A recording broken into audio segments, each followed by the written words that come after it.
to the LTD Board of Directors regular meeting for February. It's Wednesday, February 16th, 2022. This meeting is officially convened at 4:30, and we hope to adjourn at 6:30, which we will have a executive session. So I just want to first do roll call and recognize the fact that Gino Grimaldi and Susan Cox are both not able to make it tonight and let us know in advance. So let's move on to who is here. Michelle Weber. Here. Thanks, Michelle. Pete Knox. Here.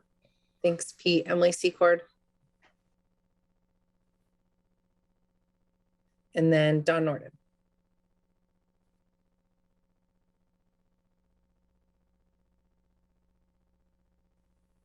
Don, are you able to hear or talk to us?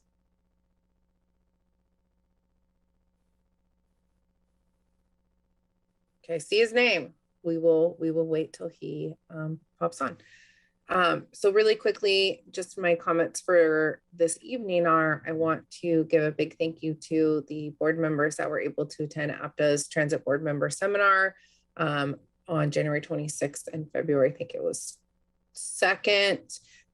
So thank you, Michelle and Pete. And then I want to recognize Gino and Susan, who also were in attendance. I thought there was some great topics really relevant to what we're experiencing as a board of directors. It definitely drew out a lot of questions as well.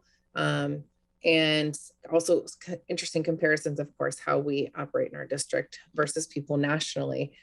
So I hope everyone felt like it was a good value for your time, but I just want to say thank you again for attending. And we got to represent LTD in one session, and that was pretty exciting to be on that national stage and talk about the equity work that the organization is doing. So thank you again.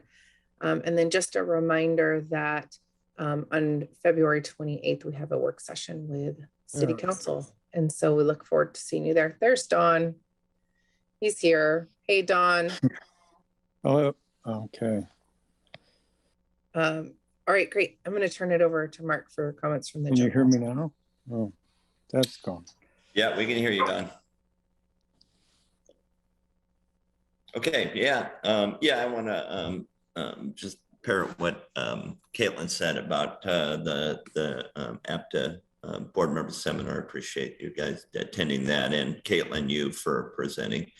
Also, to just want to call your attention to something in the board packet that's on House Bill 2992 that we talked about quite some time ago about it had to do with compensating board members, and where it ended up is that it doesn't apply to transit. So after, we've kind of went through a lot of discussions with legislatures and the legal teams, it doesn't apply. So we will continue doing, going by our current policy. So. Thank you for that, Mark. That made things a lot easier for us. So thanks for that point of clarification, and we'll make sure to share that with Susan and Gino. And I just wanted to, sorry, I should have said this when I mentioned about our work session. If you are interested in getting a refresher or a briefing or having your questions answered about moving ahead prior to our work session, because believe it or not, our last conversation with City Council was May 2021. That was a really long time ago. So I actually took advantage of that, and I met with Tom and Andrew today for about an hour, and I can't tell you how helpful it was. And just getting that one-on-one, and they answered my questions and kind of refreshed me on some different things. So that is a resource available to you. Just email Mark and he'll get that all arranged. So moving on, I do not have any additions to the agenda at this time. Are there any announcements? Okay. That's not good. Dawn, I think you are unmuted.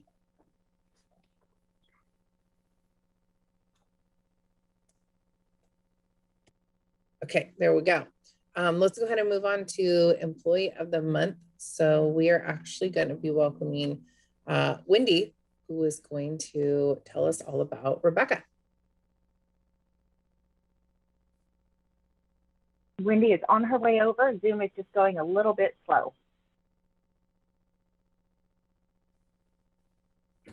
Hello, thank you for zooming me over. So I'm very excited today. I'm very proud. Rebecca Hay is our January Employee of the Month. And I won't go through the AIS of everything that she's done to deserve that, but just to give you a few other things, because I'm sure you guys can read that, but to give you a few other things of the importance of the work that Rebecca has done. She's been with the district now for 20 years. She just celebrated her 20th anniversary over the weekend.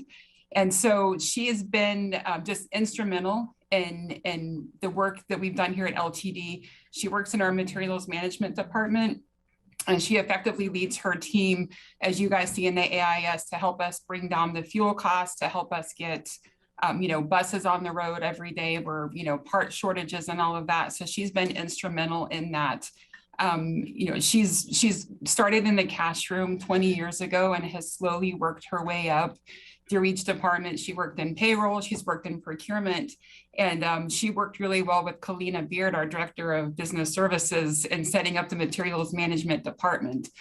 When Rebecca took it over, the department was just kind of in I guess a overstocked mess is what I've heard. And so now the team has been able to effectively reduce the inventory, clean up the shelving, and it just looks awesome back there. But that, among everything else that's in that AIS, are things we'd like to just recognize Rebecca for, and all the great work that she does for the district every day, and how effectively she leads her team.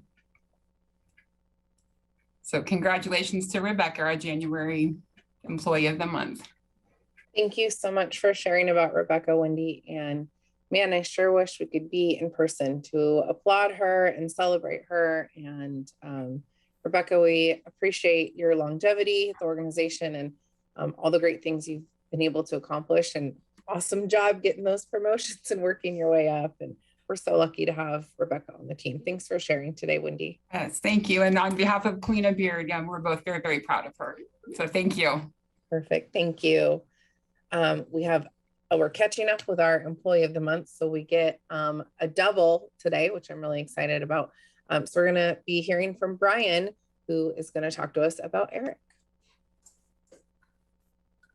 Hi there. Thank you, President Vargas and fellow board members. My name is Brian Penn. I was just recently promoted to the Transit Operations Manager here at LTD. I've been here 15 years myself. And I am pleased to announce that Mr. Eric Dahl has been named the February Employee of the Month. So Eric Dahl, he has been here. He was hired in June 17th, 1996. So he's been here for quite a while. Since then, he's had 25 years of safe driving, and he's been nominated for multiple employee recognition awards.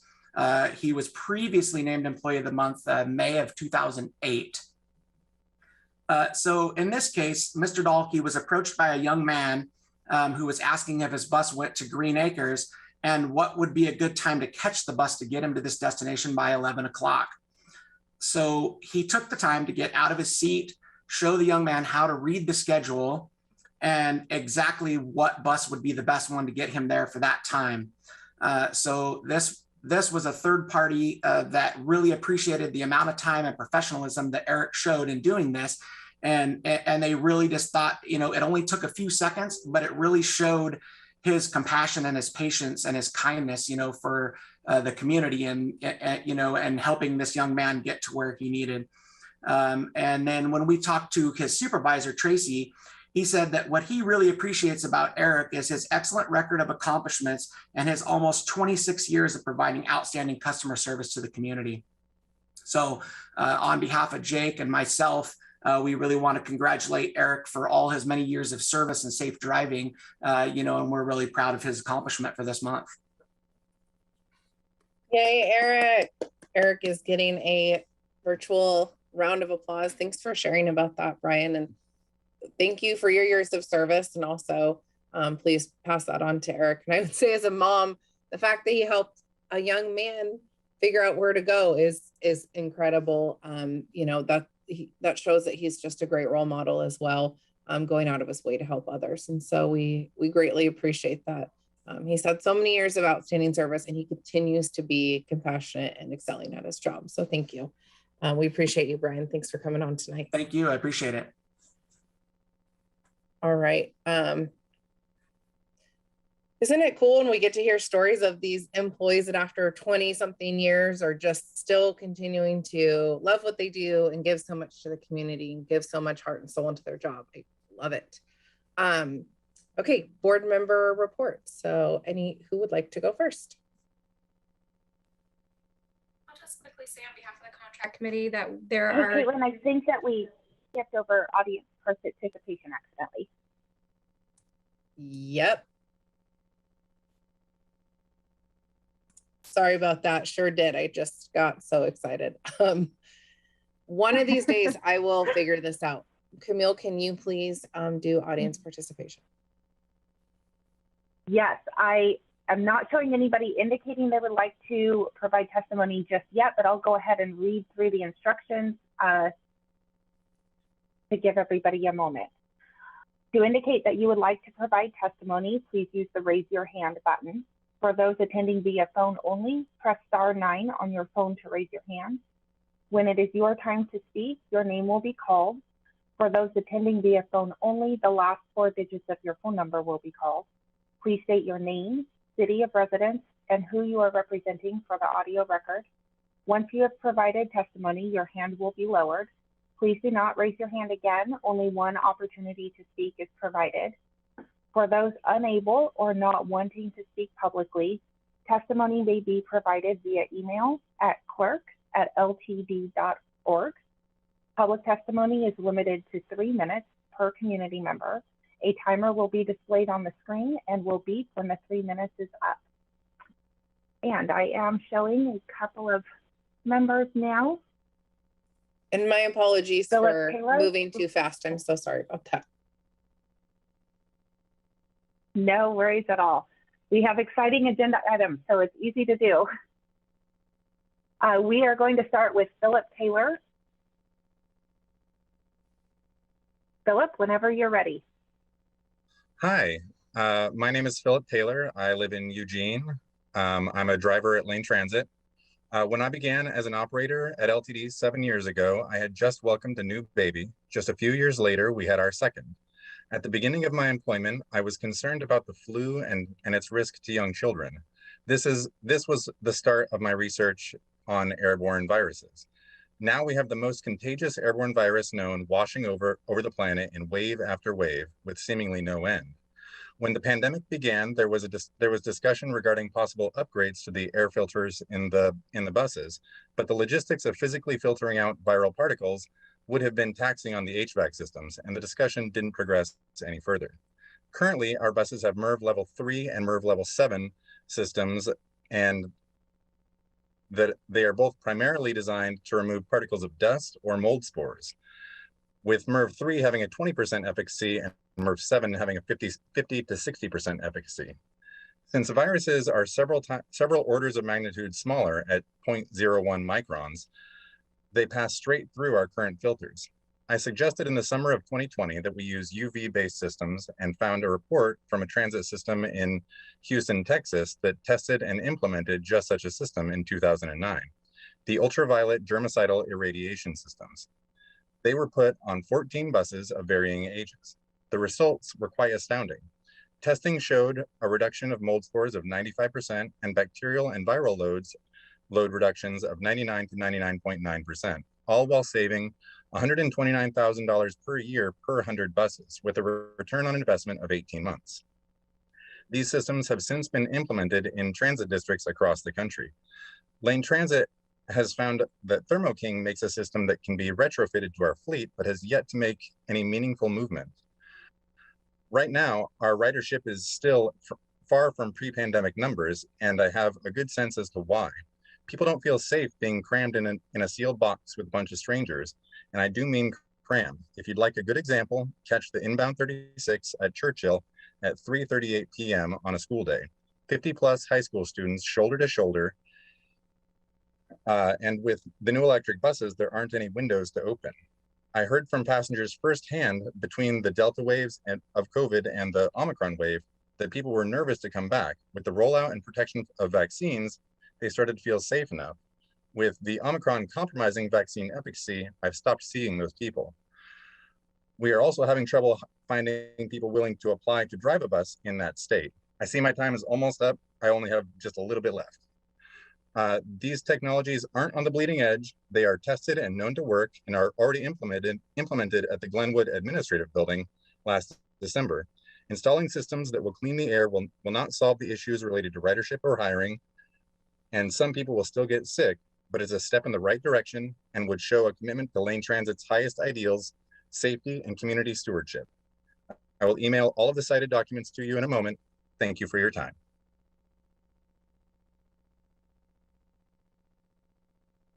Thank you, Philip. Next up, we have John Gangle. John, whenever you're ready. Hi there, my name is John Gangle, recording secretary, ATU 757. I do represent all the unionized members that work at LTD. I'm actually, I want to say thank you to Philip for bringing up the safety concerns of the breathability of the air on the buses. I have another safety concern. This has been neglected for over a year now. About half of our MX fleet still has no driver barriers. The reason I'm coming to the board about this is after several union officers have talked to the head of maintenance, we have received different reasons why. One reason given is that operators have come and said they don't want the barriers in the MXs. Another reason given to another union officer is, oh, we're still waiting on parts. At this point, it's been over a year, and I'm trying to escalate a resolution to lack of barriers in nearly half of our MX fleet. We've already discovered that these barriers do protect our operators from assault. Clearly, safety needs to be a priority for passengers and for operators. I know that my fellow union officers and I will continue to reach out to maintenance. Hopefully some modification of the barriers that we have currently in storage can be authorized. I know the barriers are there. The holdup seems to be a modification to hold the barriers open in a way that doesn't project a glare over the sidewalk side mirror. The glare would be another safety concern. Anyways, I do thank you for your time. That's actually all I have, and I look forward to a positive update next month. Thank you.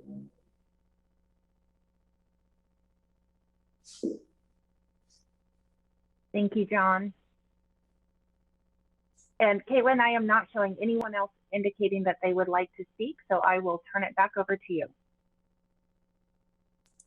Thanks, Camille, and thank you, John and Philip, for being here this evening and sharing your public testimony. Okay, perfect. All right, now we can move on to board member reports. And Emily, go ahead.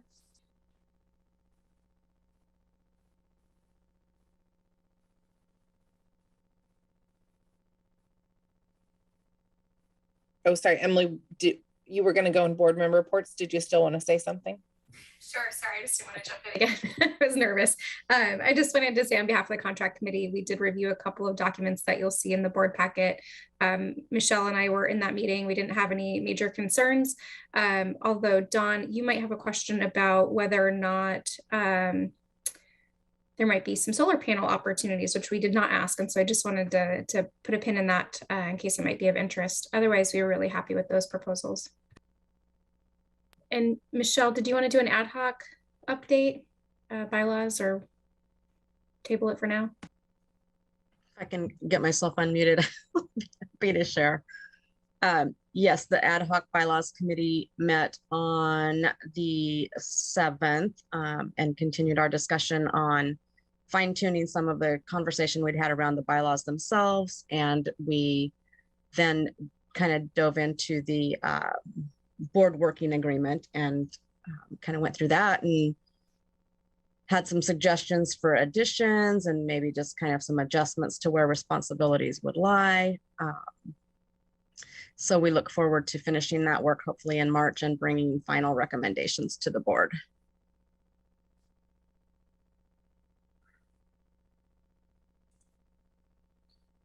Dawn or Pete, did you have any committees that you attended over the past month that you wanted to share about?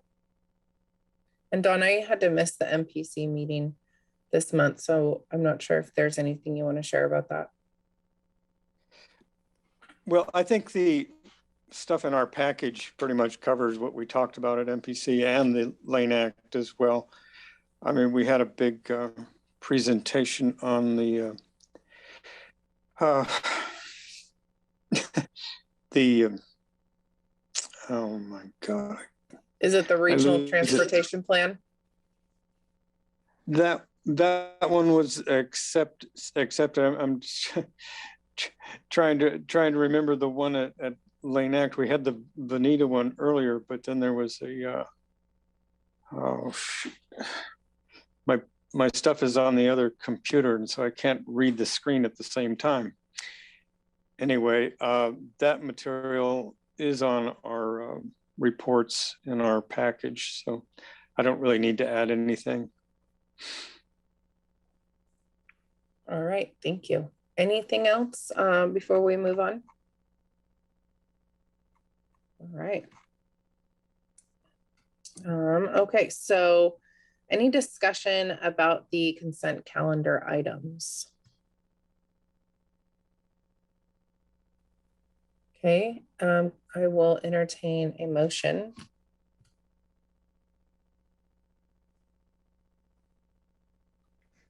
I move adoption of LTD resolution number 2022-02-16-004. It is hereby resolved that the consent calendar for February 16th, 2022 is approved as presented. All right, thank you, Michelle and Emily. Let's go ahead and do a vote. Pete Knox. Aye. Thanks, Pete. Emily. Thanks, Emily. Michelle. Aye. Thanks, Michelle and Dawn. Aye. Thanks, and I also vote aye, so that passes unanimously. Great, so let's hop into our first staff presentation of the evening. As you saw, we've got a pretty full agenda, so I just want, please absolutely feel free to ask questions, but I'm gonna have to be moving us along since we have so many staff presentations this evening. So I'd like to welcome Christina Hsu and Moss Adams as we talk about the fiscal year 2020-2021 Independent Audit Report and Annual Comprehensive Financial Report. So welcome, Christina.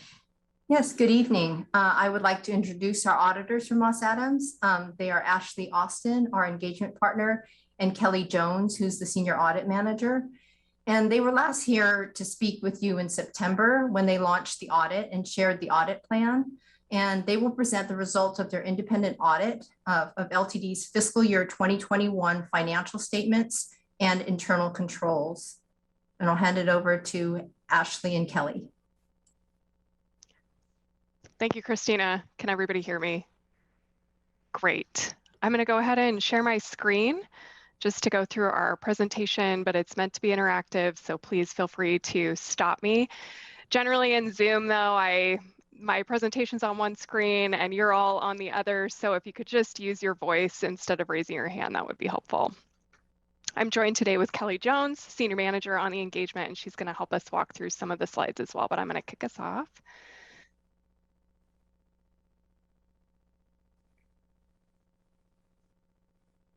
Okay, can everybody see that? Great. Okay, so just a quick note here, we're talking about audit results, but we haven't actually issued our opinions yet. This is all in draft form. The district did receive an extension through February 28th of 2022 to get their annual comprehensive financial report filed with the state and GFOA, the Government Finance Officers Association. So while we are going to talk through the results and but this is in draft form. We aren't expecting any changes to happen from now until when we issue the reports in final. So just this is a thank you for your engagement at Moss Adams, or yeah, your engagement at Moss Adams. We enjoy working with the district. We had complete engagement from your staff, and they were very helpful and supportive to the audit process, and just welcome any questions that you might have throughout the process. Just a quick little agenda to guide our discussion this evening. We'll go through the auditor opinions and reports, which again are in draft form, our required communications with those charged with governance, which is the board, and then some other information quickly as well. So our auditor report on the financial statements, we are prepared to issue an unmodified opinion, which means your financial statements are presented fairly and in accordance with US generally accepted accounting principles. It's a clean opinion. That's what you want to hear, what you want to see. We did have an emphasis of matter, which will be littered throughout this whole presentation, but there was a prior period adjustment that was identified by management. And as a result of that, it was material enough that we are including an emphasis of matter to alert the reader of your financial statements that there is this adjustment to the prior year. It's also included in a note, and then we will also discuss it as a deficiency as well. Two other reports that are issued as a result of LTD's receipt and spend of federal funding during the year. We issued two separate reports. The first on the left-hand side of your screen is under government auditing standards. We issue a report on internal control over financial reporting and on compliance. In that report, as a result of the prior period adjustment that was discussed previously, we did issue we are planning to issue a material weakness on internal control over financial reporting. And that's really related to our auditing standards. It ties our hands when there's a big prior period adjustment that's material enough to restate the prior year. Our auditing standards typically say, well, then there must have been a lapse in internal controls, and essentially requires that we report a material weakness. However, there were no compliance findings in that report.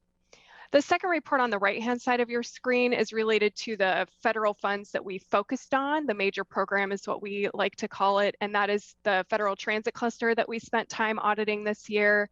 And we focus on the various compliance requirements that the district is required to comply with, including allowable costs, reporting, procurement, cash management.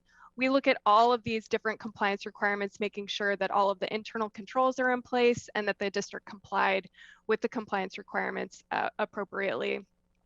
And in that report, we're prepared to issue no control findings, no compliance findings, essentially saying that that's a clean opinion, and that's what you want to hear there. The final audit opinion that we're prepared to issue is on Oregon Municipal auditing standards. As an Oregon Municipal corporation, you are required to comply with various requirements, including local budget law. Specific elements of your procurement are required to be in accordance with the Oregon revised statutes. Within there, we perform procedures over your budget approval process, procurement, as I mentioned, investments, those types of things, making sure all of your cash and investments are held with appropriate financial institutions. Within that opinion, we're prepared to issue no control findings, no compliance findings. So that's what you want to hear there as well. So the rest of the presentation is really our required communications to those charged with governance, which is the board. Our responsibility under US generally accepted auditing standards and government auditing standards is really just to express our opinion on the financial statements. That's the only thing that Moss Adams owns.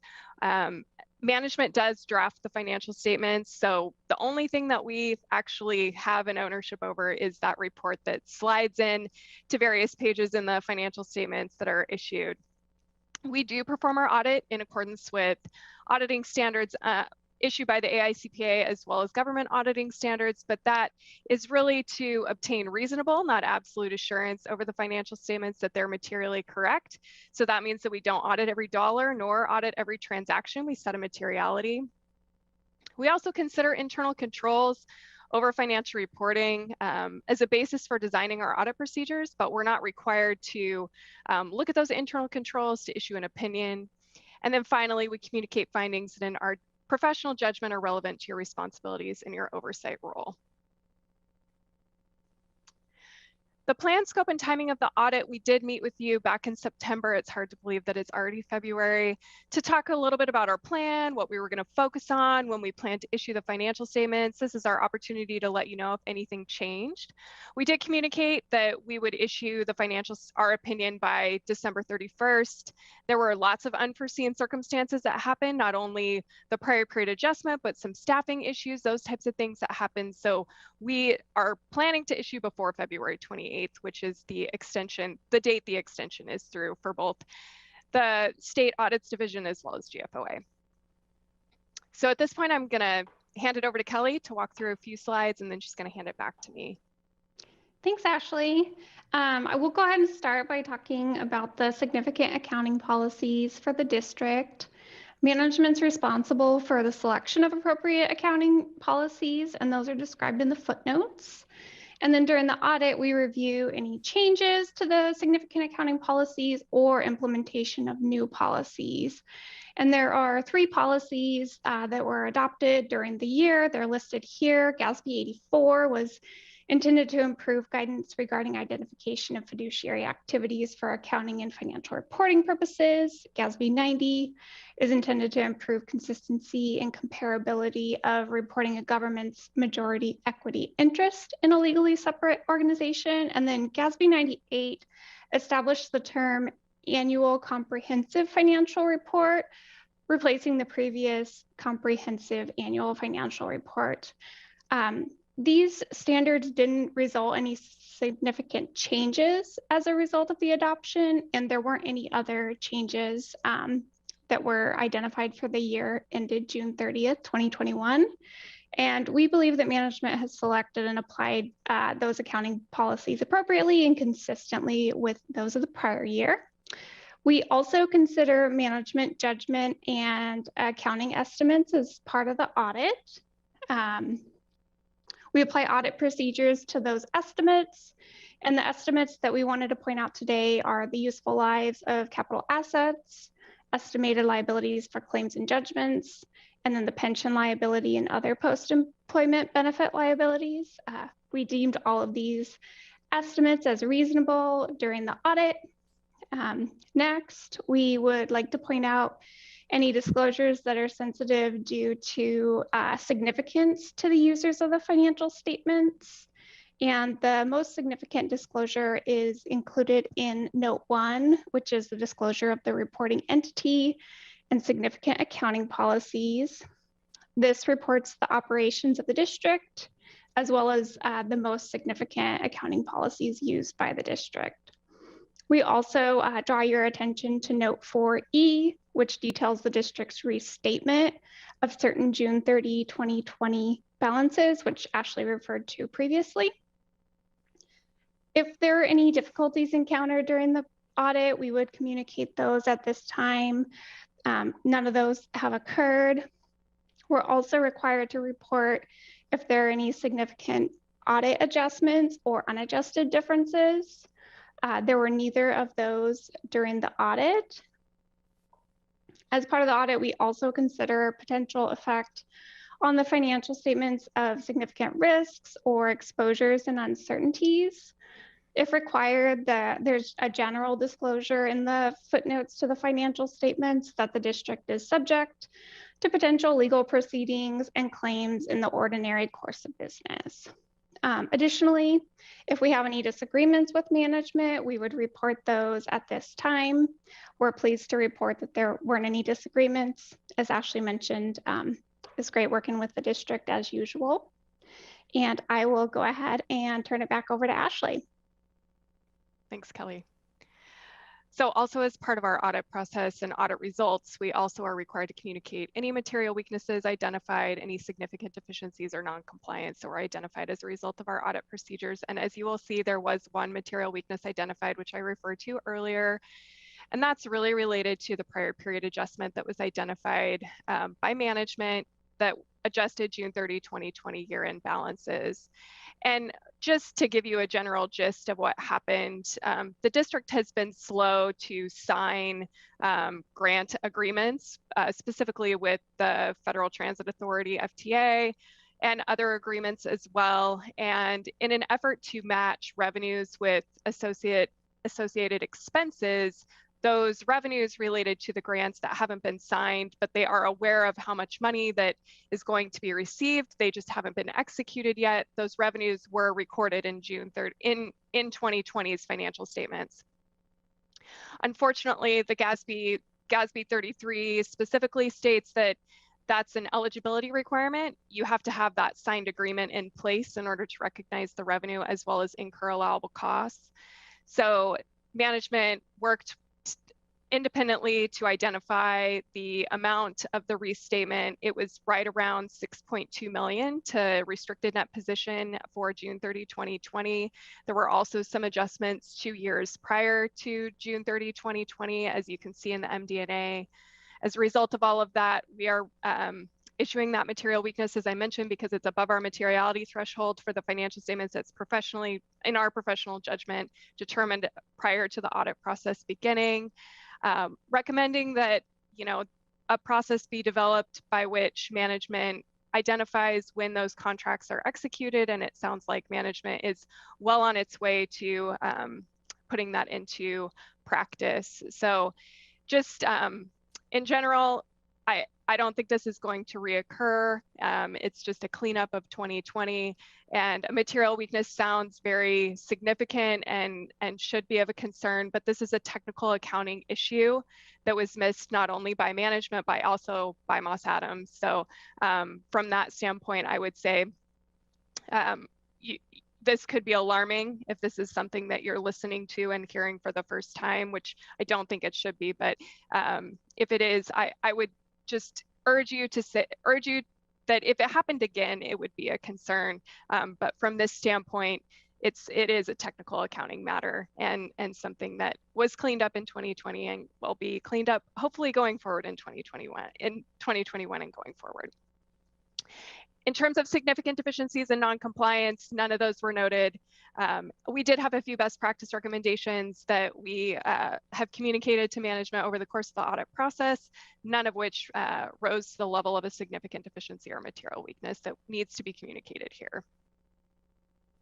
In terms of management's consultation with other accountants, this is really getting at opinion shopping. Did management go out and ask another CPA about an accounting or auditing matter that would be needed? That CPA would need to disclose that to us, and none of those happened this year. As the board, you are privy to any material written communications. So we do have a contract with LTD. We have an engagement letter. We do have 2 agreed upon procedures engagement letters signed, and then the management representation letter, which we request management sign before we issue our opinions in final. You're privy to all those communications. No other significant written communications were had between management and Moss Adams. We do look at going concern as part of our audit procedures on an annual basis. No matters came to our attention that would require us to modify our opinion or ask management to include additional disclosure in the financial statements. And then in terms of fraud and non-compliance, we do perform several procedures. We look at journal entries, we talk to management, we talk to several individuals outside of management, including individuals on the board, about whether or not they are aware of any non-compliance or any fraud. We also perform a surprise procedure each year. As a result of all those procedures, we were not aware of any instances of fraud or non-compliance with laws and regulations. And just quickly, I wanted to highlight a couple of new standards that are potentially significant to the district that we have discussed with management and would continue discussing with management going forward as well. The most significant one, Gasb87 Leases. If you sit on any other governmental entities boards or you're part of a governmental entity yourself, you know that Gasb87 is significant for essentially all governmental entities, where it's taking, similar to the FASB world, it's taking all of your operating leases, those that you just pay rent expense for, and you expense it on a monthly or quarterly or annual basis, and plopping those right onto the statement of net position or your balance sheet as a right to use asset and a corresponding liability.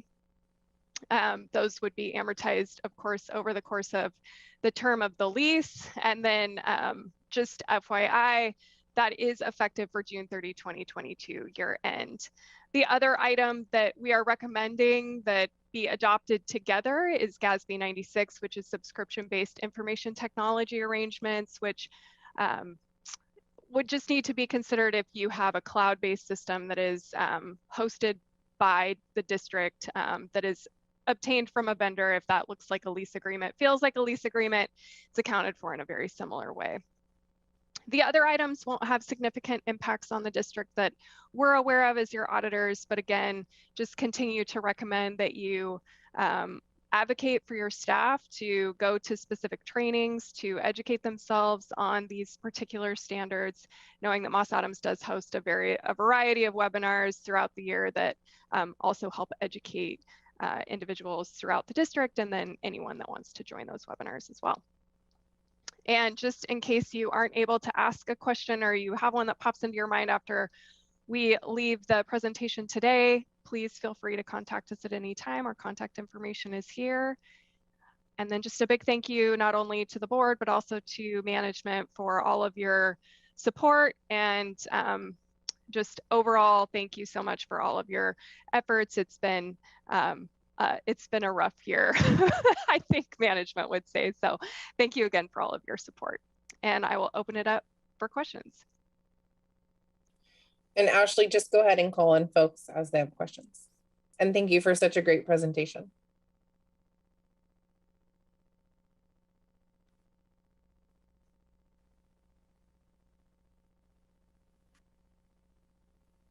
Apparently you were too thorough, because yeah, no, that was great. It was helpful to understand what the issue was that came up, and that we shouldn't, anticipate that being a problem going forward. So I think great job to our finance team, and thank you for that thorough review.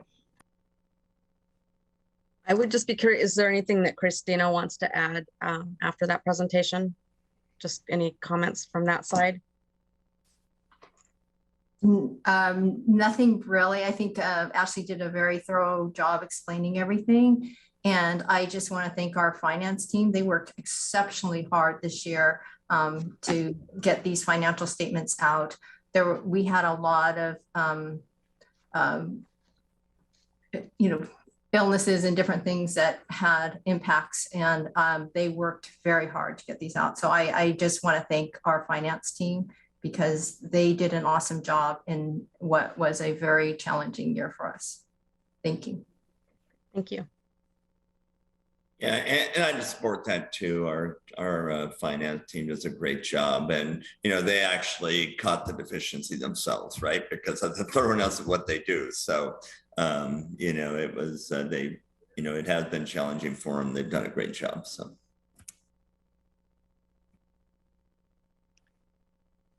Well, again, my contact information is on the slide deck, which was included in your materials. So if you have other questions, please feel free to reach out at any time. But seeing no other questions, I think I will say have a great evening, and thank you again for your time. Thanks for being here, Ashley and Kelly. We really appreciate all the work. Thank you so much. Thank you. And Christina, you are still up next on the agenda to talk about the adoption of the revised reserve policy. So Christina, I will turn it over to you.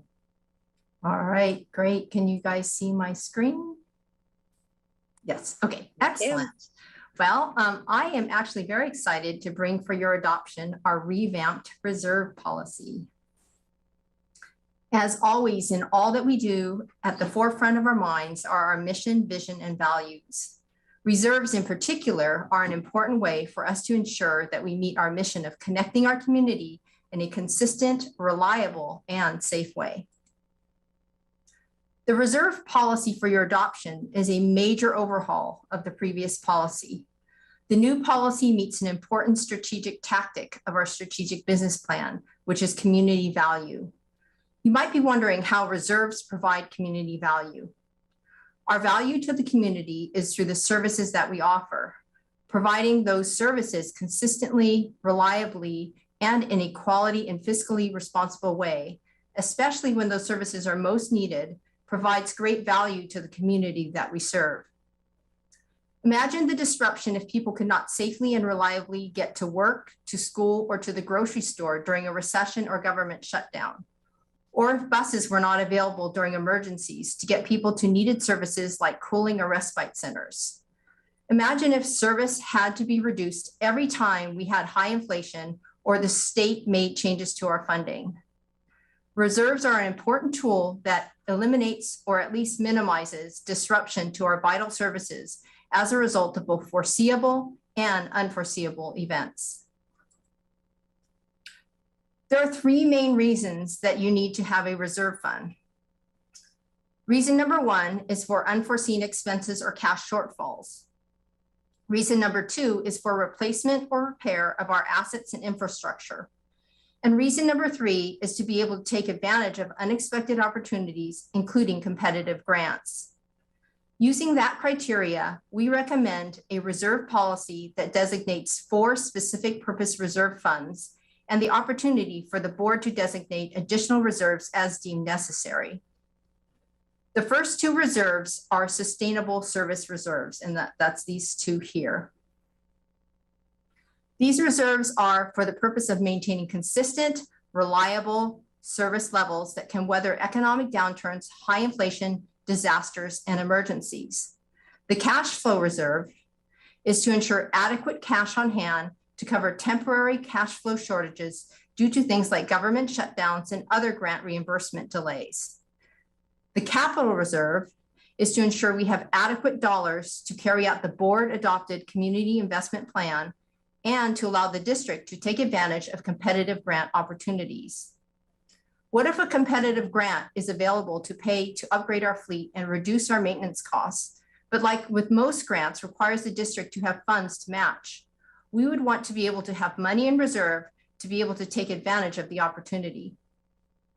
Lastly, our policy considers the need for other reserves for potential occurrences such as future liabilities, obligations, or maybe volatility in a major expenditure like fuel. In the next few slides, I will give a high-level summary of each of these reserves. The Sustainable Service Reserve has a minimum reserve requirement of 2 months of operating expenses plus operating transfers. 6 months is the aspirational or target reserve amount. We arrived at this reserve requirement by looking at our historical payroll tax or fare revenue declines since 2001, regardless of the reason. We then figured out what amount of reserve would have carried us through to the period of recovery. We also reviewed other transit agency reserve policies, as well as the Government Finance Officer Association best practices. The 2 to 6 months of reserve aligns with both best practices and what other transit agencies that have reserves policies do. I have included in your packet the information from other transit agencies and responses from the GFOA. I am recommending that we establish this reserve using fiscal year 21 payroll tax actuals that exceeded what was budgeted for. The STIF reserve is also a sustainable services reserve, but it is being established through the adopted STIF plan. Because the dollars used to fund this reserve are STIF funding, this reserve can only be used to maintain STIF funded operations. The amount in this reserve is based on what is adopted as part of the 2-year rolling STIF adopted plan. The cash flow reserve has a 60-day of operating expenses and operating transfers minimum. 90 days is the aspirational or target reserve amount. This reserve is a buffer for temporary cash flow shortages which occur due to grant reimbursement delays or government shutdowns. This reserve is a cash flow management tool. The district must still stay within the board appropriated budget. The cash flow reserve is strictly to address timing differences between expenditure and revenue receipt. I am recommending that this reserve be established using the fiscal year 21 beginning unrestricted fund balance. The capital reserve is the district's doing long-term planning. This reserve is to cover replacement or repair of our vehicles and infrastructure, as well as investments to keep our service safe, equitable, and reliable for the community, both now and in the future. This reserve is important because it allows us to maximize the community's dollars by taking advantage of competitive grant opportunities. The 20% of the 2-year community investment general fund reserve plan is a minimum to ensure that we are able to meet near-term match requirements. The target reserve balance reflects the needs identified in the 10-year community investment plan. I am recommending that this reserve be established using the fiscal year 21 beginning unrestricted fund balance in the capital fund. The last part of the reserve policy is to provide the board flexibility in designating specific reserves that the board deems prudent given probable risks identified. This last reserve category is up to board discretion as to the amount, how it is funded, and under what conditions it can be used. This flexible category can cover a reserve for a potential legal liability or to cover things like fuel price volatility as examples. This slide summarizes the 5 reserves covered in the revamped reserve policy. All reserves are in green because I have identified funding sources to meet the minimum reserve policy requirements. If you adopt this policy, you will see all of these reserves except the board designated one reflected in the fiscal year 2023 budget proposal. As always, thank you for your time, attention, and care for helping the district to continue to provide strong value to our community. Thanks, Christina. And if anyone has questions, you can just call on them directly. Okay, let's see.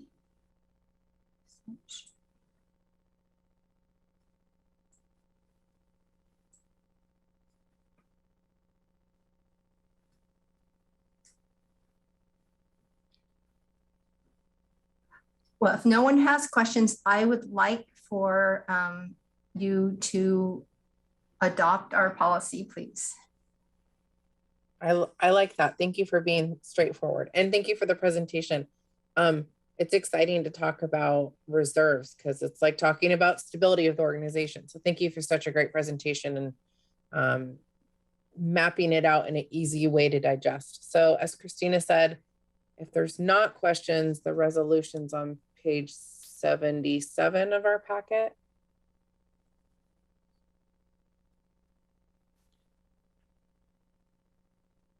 I move adoption of LTD resolution number 2022-02-16-010.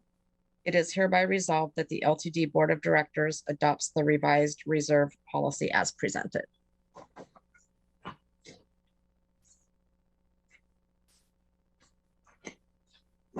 Is there a second? Okay. Thanks, Dawn. Perfect. Thanks, Michelle and Dawn. We'll go ahead and call for a vote. So Pete? Aye. Thanks, Pete. Michelle? Aye. Thanks, Michelle. Emily? Aye. Thanks, Emily. And Dawn? Aye. Thanks, Dawn. And I also vote aye, so that passes unanimously. Thank you so much, Christina. We really appreciate it. Thank you very much, board. Absolutely. So next up, we have our updated fixed route service policy adoption. So Kim and Jeremy.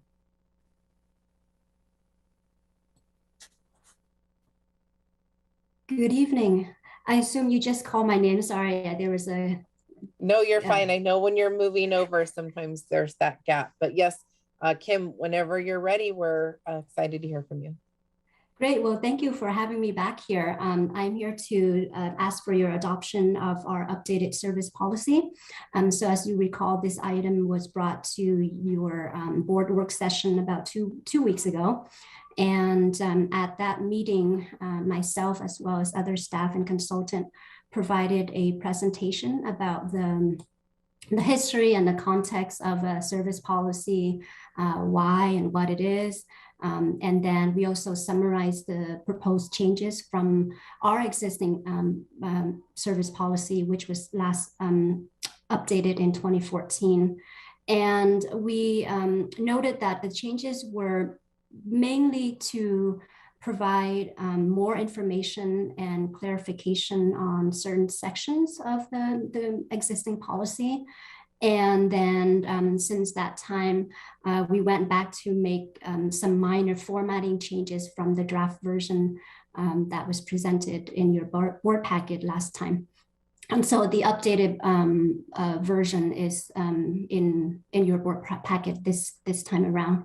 And so with that, we just wanted to make sure that we provide the opportunity for you all to ask any additional questions or comments before we request your adoption of this updated policy.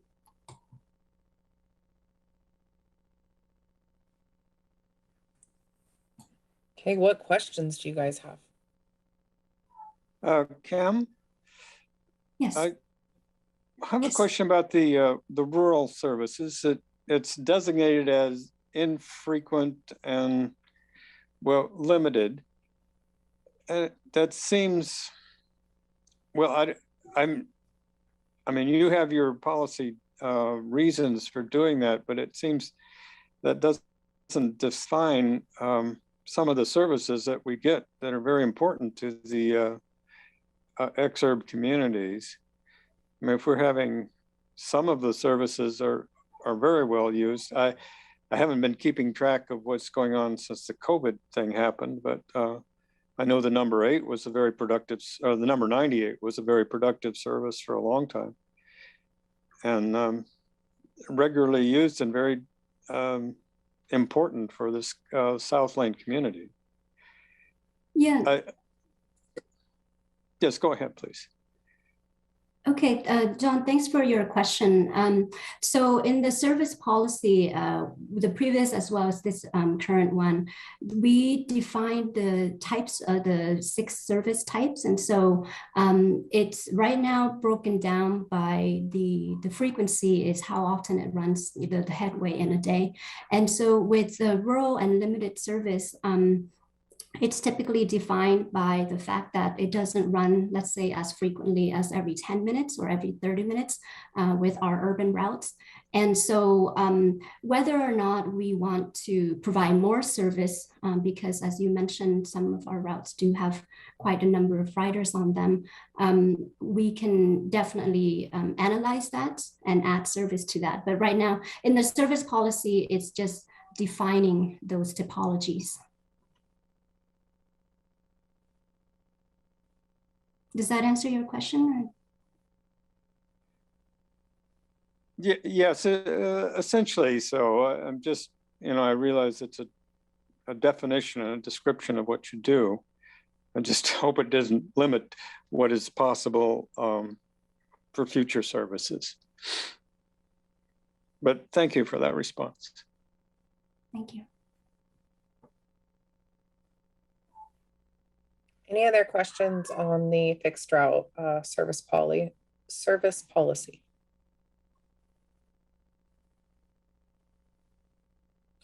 All right, Kim, I'm not seeing any questions. So if no one has anything else they'd like to discuss, feel free to go ahead and make a motion.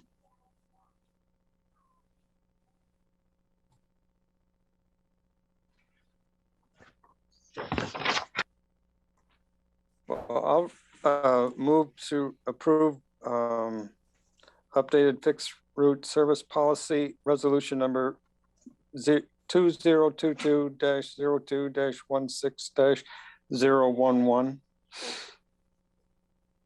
I'll second. All right, thank you, Don and Pete. Let's go ahead and call for a vote. Michelle? Aye. Thanks, Michelle. Emily? Thank you, Don? Aye. And Pete? Aye. And I also vote aye, so that passes unanimously. Thanks so much, Kim. Appreciate you being here. Thank you. All right, we're doing great on time. Thank you everyone for that. Next, we're gonna move on to our agenda item. Looks like Kelly's gonna be presenting. She's presenting the updated greenhouse gas inventory results for fiscal year 19 and fiscal year 20. So Kelly, nice to see you. Go ahead and kick it off.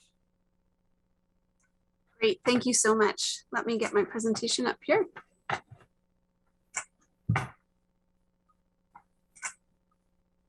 Can you all see that now? Yes, but we can see it in presenter mode. Okay, yeah, let me change that.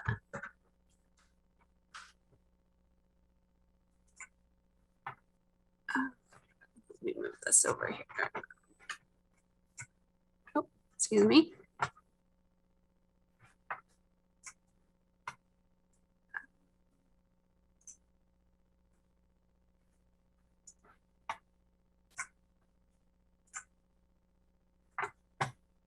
It's not coming up normally. Let's see. Sorry about that. That's okay. Take your time. Not sure how to get it. Oh, there we go. Use presenter view from beginning.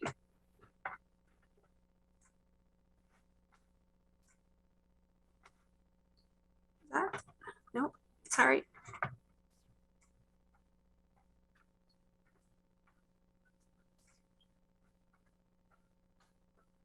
Ellie, I'm happy to pull that up for you if that's helpful. That's okay. Here, let me just.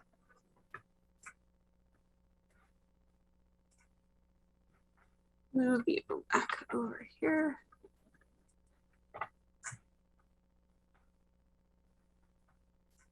Sorry about this.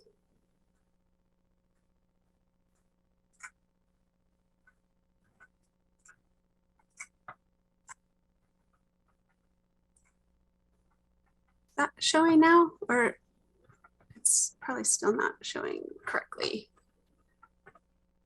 Yeah, we can still see it in your mode, but whatever.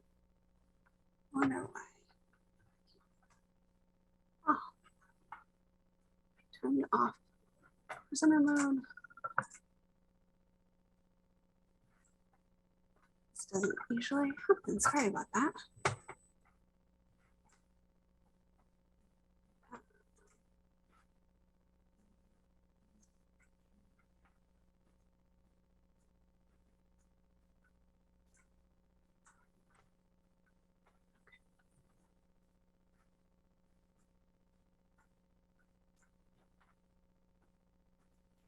Why don't we see if Camille can bring it up and maybe she There can we go. get it Does that presented. work? That does work. Okay, sorry about that. All right, great. Thanks so much for having me here today. I'm really excited to be here. My name is Kelly Hale. I am LTD's Sustainability Program Manager, and I'm here today to share the results of LTD's greenhouse gas inventory for the fiscal years 2019, 2020, and 2021. I was here before the board back in September of 2019 to share the very first set of results of LTD's first inventory covering the period of 2012, fiscal year 2012 through 2018. And as you may remember, you passed a climate action policy in June of 2020 that requires staff to review progress annually. And so this presentation meets that requirement. I'm really excited to be here. So as you know, this topic relates to our mission, vision, and values. And this relates to, of the 5 strategic areas of focus, obviously it most relates to the topic of sustainability, but it also relates to those areas of community value and financial health. One value that's up here on the screen that I also wanted to call your attention to is that this also relates to equity. As you all know, climate change is often faced by the folks most vulnerable in our community. And so this is really an environmental justice issue. And I wanted to just call that out. So today I'm going to cover 3 topics. I'm going to share with you the results of the inventory, covering those 3 years and some trends.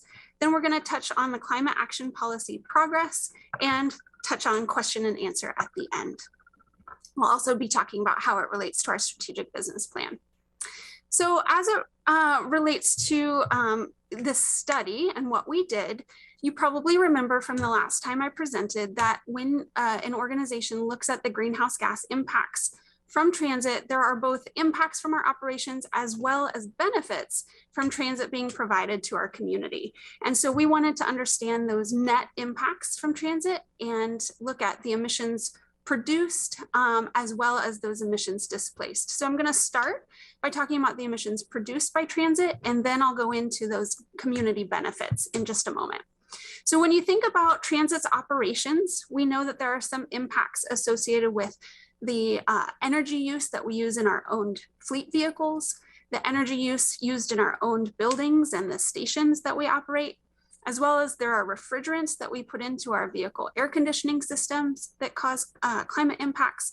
And then there's a variety of shared emission sources associated with how we do our operations: business travel, employee commute, solid waste generation from our offices, and then the goods and services that we purchase that are required for doing our work. So all of those go into those impacts. And so without any further ado, drum roll please, I'll share with you the fiscal year 2021 set of results. So let's just walk through what this is saying here quickly. You'll see that the vertical axis is in units of metric tons of greenhouse gas emissions. And those are called metric tons of carbon dioxide equivalents. That takes all the different greenhouse gases, whether it be methane, nitrous oxide, or carbon dioxide, and puts them into a common unit. Then across the bottom here, you'll see these are all of the units of business activity that result in impacts from our operations. You'll also notice that these types of different business activities are grouped into 3 categories.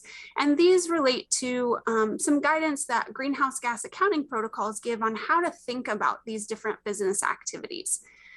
Greenhouse gas accounting protocols require organizations to report on their Scope 1 owned emissions and their Scope 2 shared emissions from electricity, and then say that it's best practice, but not required to look at these broader set of shared emissions.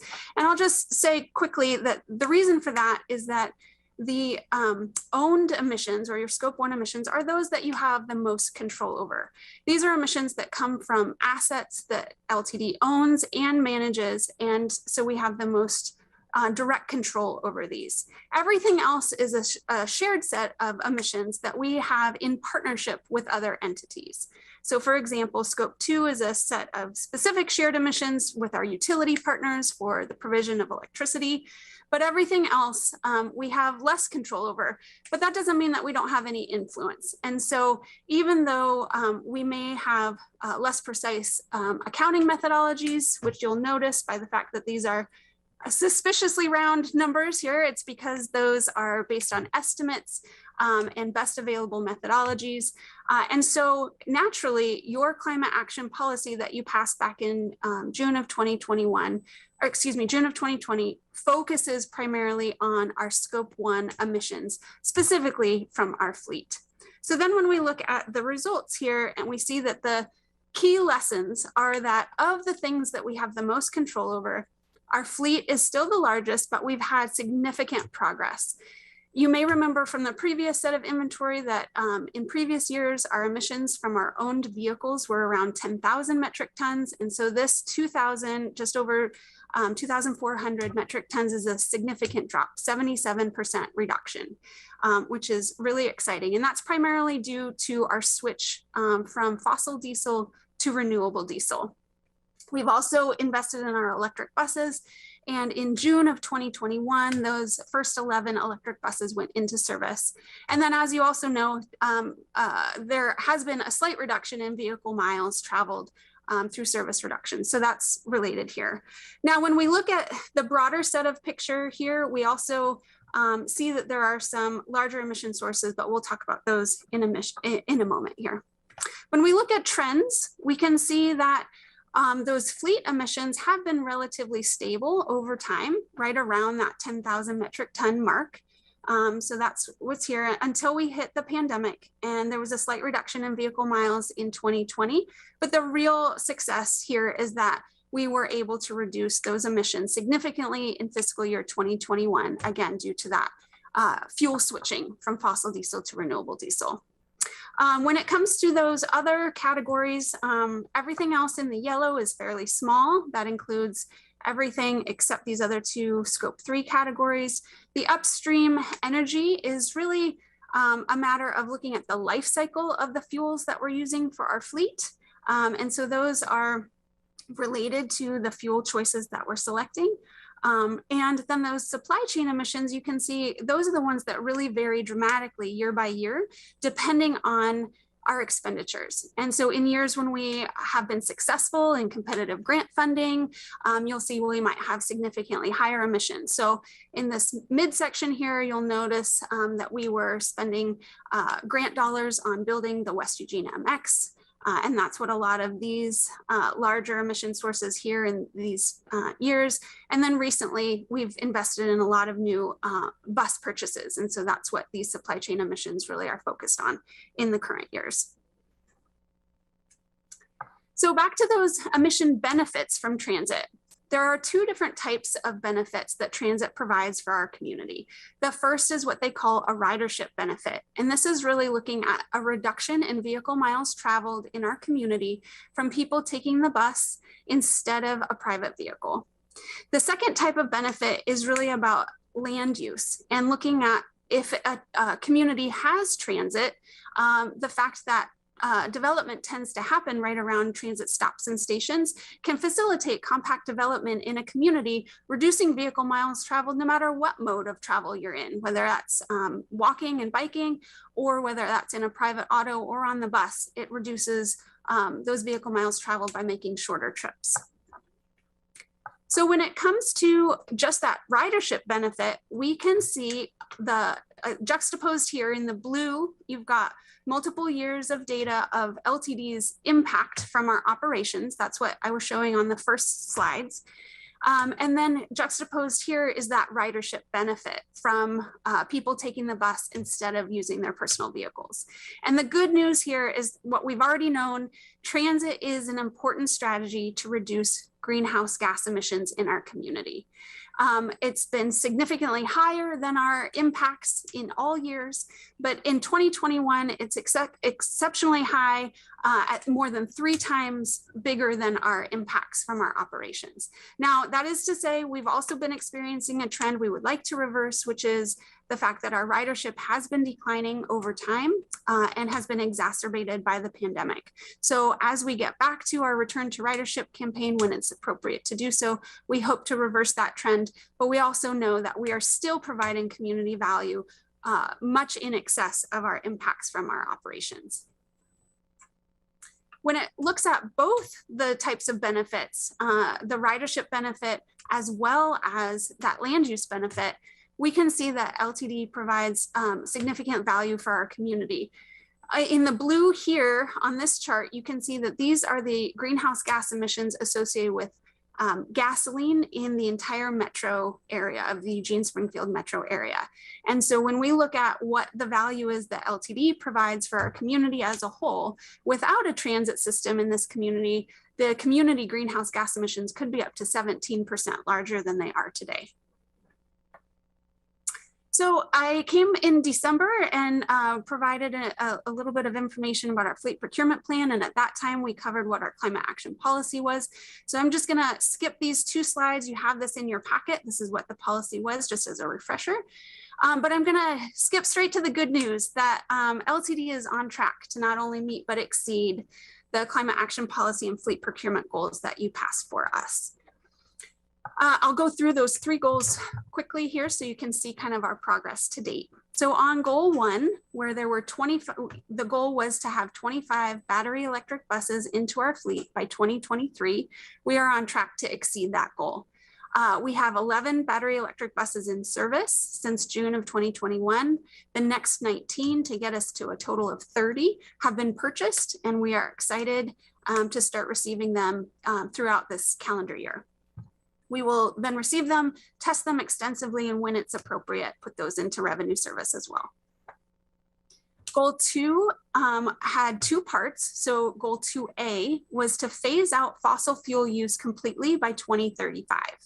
And so you can see here that we've made significant progress towards this goal as well. Obviously, with a phase out, we want to get to 100% renewable fuel use. We started at a baseline of at 5%, and we have expanded that to 64% in fiscal year 2021, again, primarily due to our adoption of renewable diesel in September of that year. And then goal 2B was to achieve a 75% reduction in fleet greenhouse gas emissions by 2030. And I'm very excited to say that we have actually already achieved this goal, again, through that fuel switching, but also with our adoption of electric buses. And so you can see here, this is where all of the service that we include in our owned vehicles are listed out. So that includes our fixed route buses, our MX vehicles, but also our ride source vehicles that we own and that are managed by a contracted service, our rural connection service, where we own the vehicles for things like the Diamond Express service to Oak Ridge, as well as the Rhodey Express that's managed by a contractor in Florence, but we own those vehicles, as well as our non-revenue vehicles that we use for administrative support. And so just in summary, you can see that we're on track for each of these goals. There are, you'll notice, these are the goals listed here for the climate action policy goals, but there were some strategic business plan interim goals that we have also identified that relate to each of these components of this climate action plan. And so Kim Lay will be back here in a moment to give an update on the strategic business plan and those goals, and we'll be reporting on the progress here, but this is the detail that will go along with her presentation here in a few moments. So with that, I'd love to take any questions that you might have.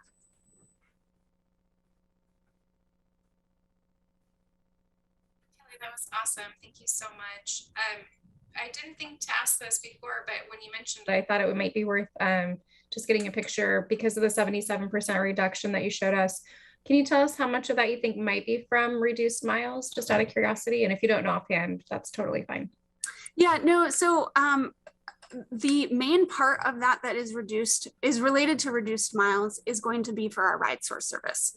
Because when we reduce our emissions through the use of a renewable fuel like renewable diesel, even if we were to increase our miles from our fixed route, those emissions will still be covered and reduced by that renewable fuel. So what we're really looking at there in terms of that overall picture and what we can expect as miles return to pre-pandemic levels is that the biggest impact to those numbers will really come from our ride source vehicles returning to those pre-pandemic numbers.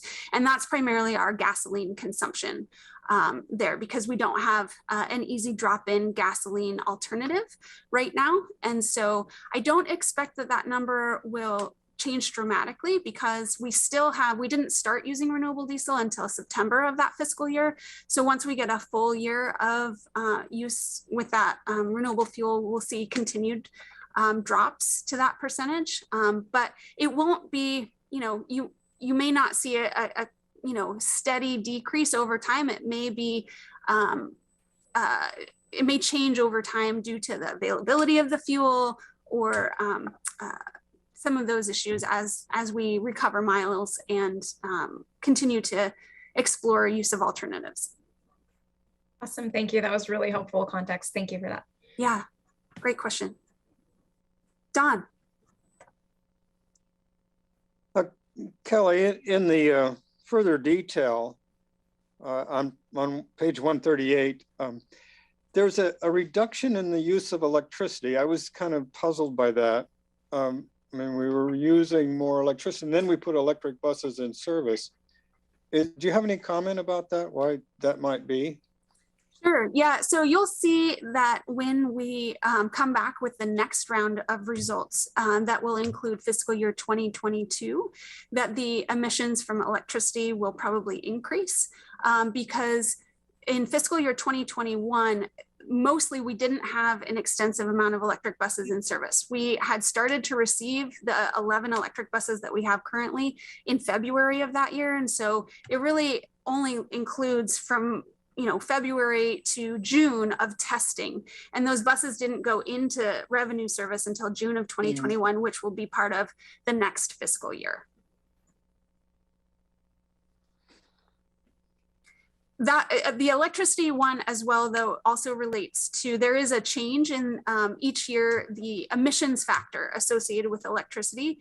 So for that particular instance, there may be more variation due to those updated emissions factors for our electricity, which has to do with the amount of water that we receive and some hydroelectric resource availability in our region. But we are very lucky to be in a very clean electric service area, which is also why those electricity emissions are so low in comparison to everything else on the inventory.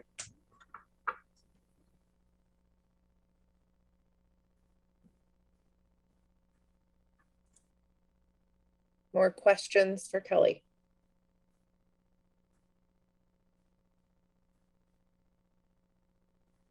All right. Thanks for the presentation, Kelly. It's always also fun to kind of hear updates on these conversations, policies passed, you know, a while ago. So we appreciate you coming back and sharing the progress and all the information that you teach us. So thank you so much for that.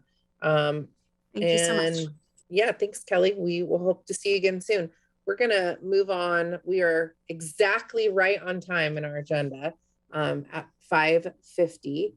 I'd like to welcome back Kim. Kim, nice to see you again. And then is Amy joining you this evening?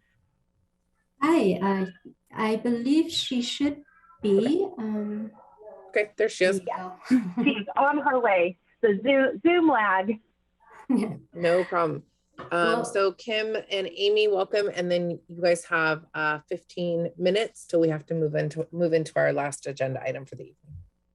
Great. Well, thanks for having me back, and we'll try to be efficient with our time. So I'm joined by Amy Reichert, and together we manage our district's first ever strategic business plan. And we're here to give you all our first update, our first quarterly update. And so with that, let me share my screen. Let's see.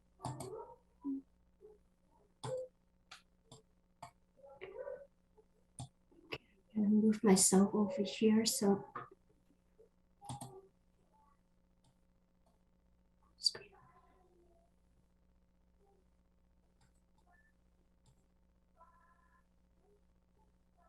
sorry, is that? Oh, okay, that was the correct one here. Can you all see that? Okay, yep, great. Looks good. So as you know, this is the update for spanning October to December 2021. And this is our agenda for today. We'll go over the background elements of the plan, where we are so far, and then plans for next quarter. And then I will welcome your questions and comments. So as a background, since I know we have new members, that we started the development process in 2021, and you all adopted it in July 2021. And the development process involved deep involvement with our strategic planning committee, having met with them and workshop with them for 5 meetings. We also had a lot of input from a wide range of community stakeholders, including a survey that went out to key leaders in the community. And we also had over 500 hours of meetings with staff that really helped shape the plan. And since that time, the staff have been working hard behind the scene to put the plan into action. We've identified teams, developed work plans and tracking tools, and established a solid foundation to propel our work into the next 3 years. And so this really is a marathon and not a sprint.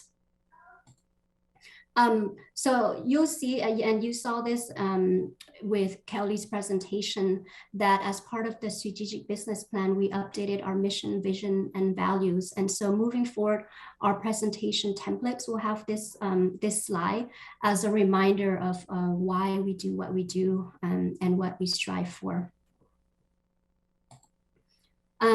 And as context, the strategic business plan aligns our day-to-day operations to our mission, vision, and goals. As an example of that alignment, one of the first things we did was incorporated the board's agenda item summaries.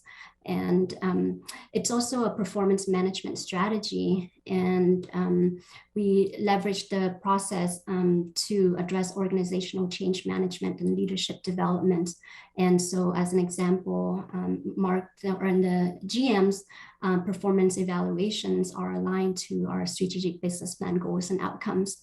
We're also building a culture of ownership throughout the organization and really cultivating that transparency and accountability. As an example, I'm here to give you an update.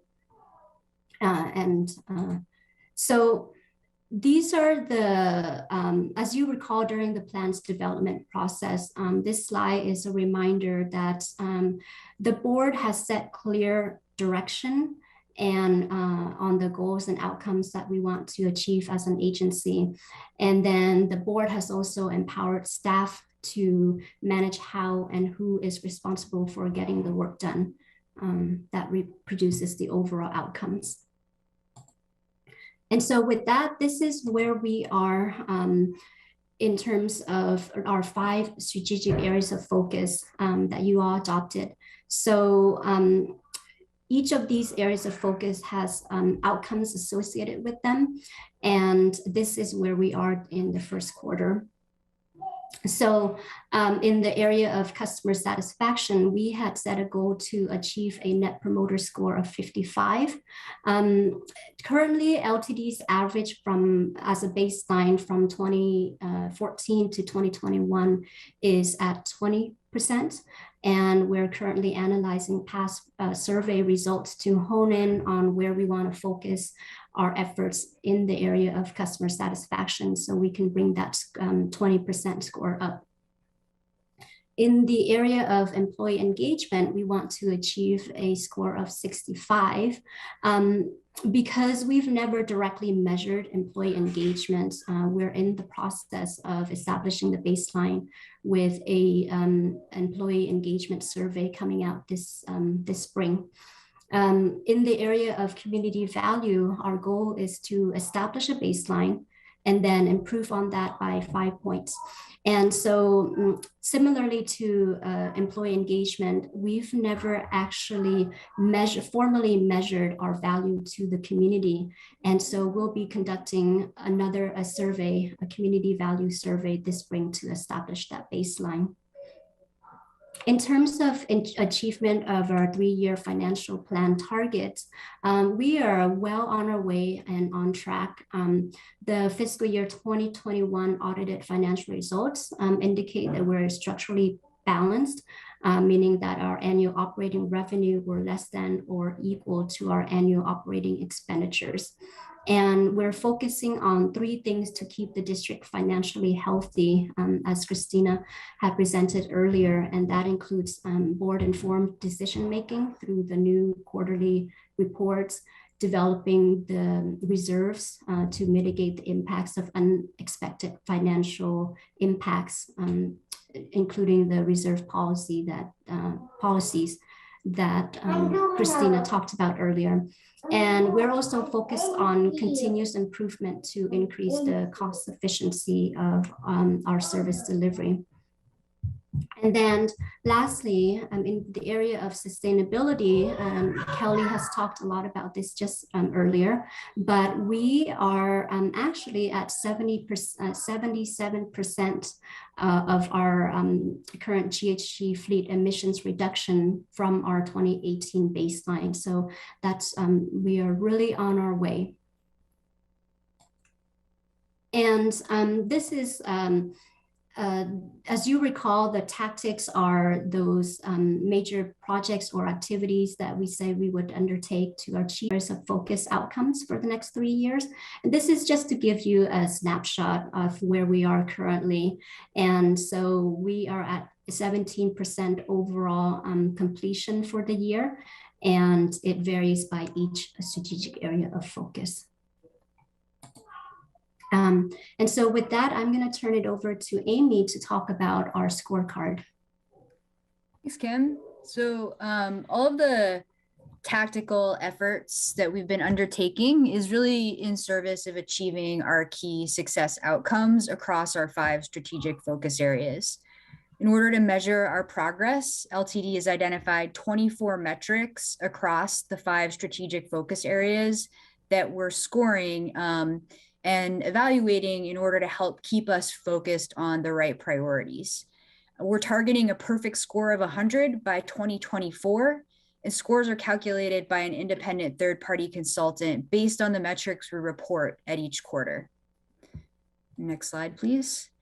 LTD's current score is 45.8 points, and while this may seem low, it actually aligns with expectations. By design, employee engagement and community value baselines need to be established through new measurement systems, which accounts for 50 total possible points. We expect Q1 fiscal year 23 is when we would have our first set of scores in these areas. And just a final note on the scorecard, we're taking this opportunity as an organization to update our standards on performance management using key performance indicators.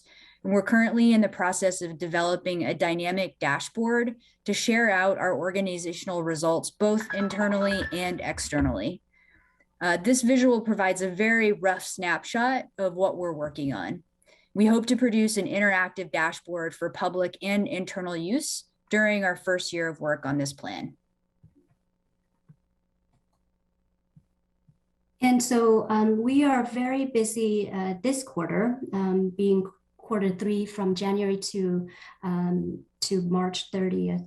And so for the target, we're going to target tactics and metrics that missed their mark this quarter. We're also going to conduct 3 surveys, as I mentioned earlier. One is for our annual customer satisfaction survey, another for our employee engagement, and a third is for that community value survey. And we're continuing to build out our information systems and ongoing data validation.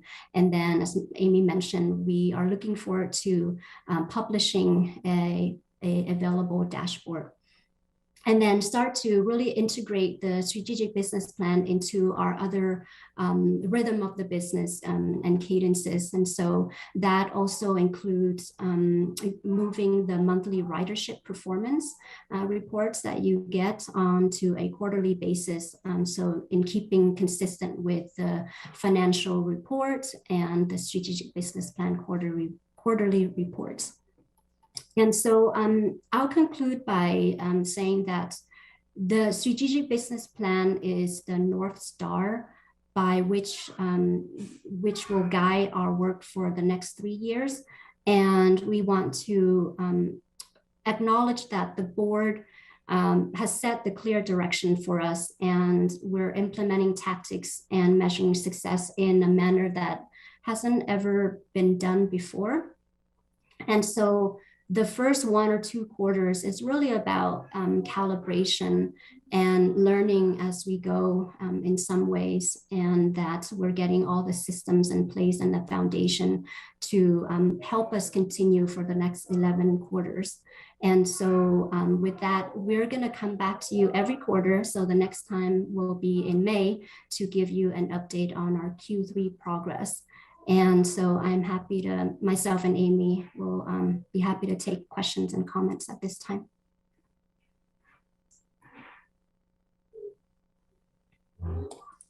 And you can call on whoever raises their hand.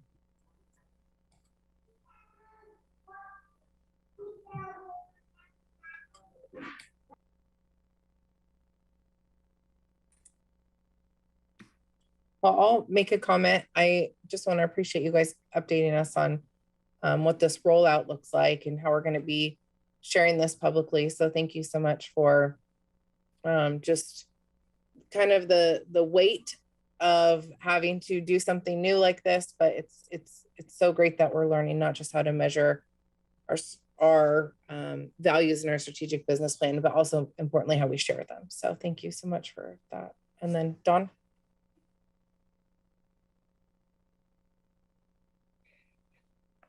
Yes, you mentioned that there was a third-party evaluator on these different metrics that were used to develop what the scores are. Could you speak a little bit more about, what are these metrics used, or who does that? How is that accomplished? Sure, I can speak to that. So the 24 metrics are the ones that were defined through the strategic business plan on the scorecard. And the data is collected from the process owners. So for example, all of our ridership metrics were collected through planning. And those metrics are provided to currently Transpro is our third-party consultant that measures our results against the performance goal that we set for ourselves. And then they give us a score based on how we did against our performance goal. Does that answer? Thank you. Pete, I see you have your hand up. Yeah, I just have a comment. I have noticed the integration of the thinking about using the values and goals. All of our AISs have them listed, and I like how the organization, from at least from our perspective, seems to be really buying into this, and I think as we go forward that is going to be a key to having this be a successful document.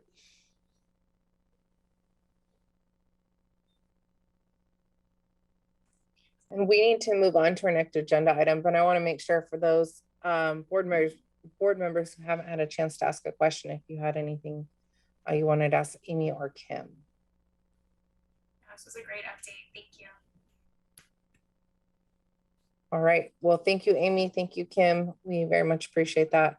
And let's go ahead and get on to our last agenda item. So Mark will be presenting his interim GM quarterly review. So Mark.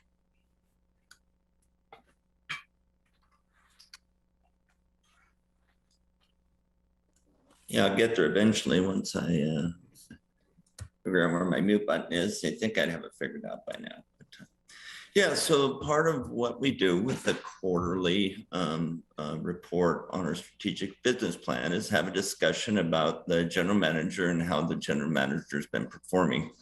And I have a my AIS kind of laid out, you know, what I've been doing and where my focus has been, you know, certainly on communications, because communications is always a place where we can never quite, you know, hit the 100% mark, right? And so, you know, I've been making an effort both internally and externally and with the board to try to, you know, improve our communication and better,